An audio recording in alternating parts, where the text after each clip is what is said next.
Tackling non-wetting soils through a combination of claying and spading techniques has doubled crop yields for Esperance farmer Joe Della Vedova.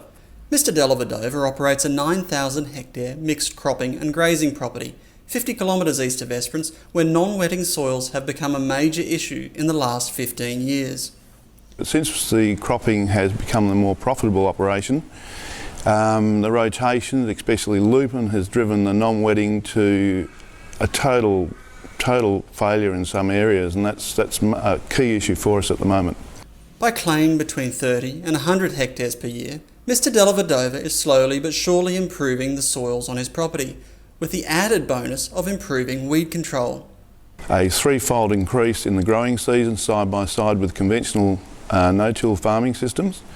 The end result never is achieving its potential. We're just getting either too much heat or a frost or lack of moisture to finish, but potentially the crop has double the production where we've clayed to where we haven't. The Grains Research and Development Corporation has been supporting programs to assist farmers to adopt practices such as mouldboard ploughing, claying and spading as a means of overcoming non-wetting soils and improving farm productivity.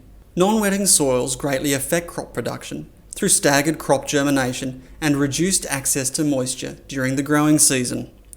Using a deep rotary spader, Mr Della Vedova has calculated that applying 1,000 tonnes of clay per hectare has delivered the best results in his environment for improving both water penetration and weed control.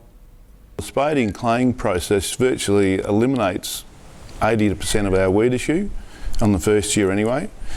The clay itself, I think, changes the chemistry of the whole procedure, therefore I think weeds maybe aren't as inclined to grow, plus the fact you're burying weeds to depth, which means they're out of sight. Mr Della Vedova believes that although further research is needed, claying could be viewed as a sustainable practice to overcoming non-wetting soils.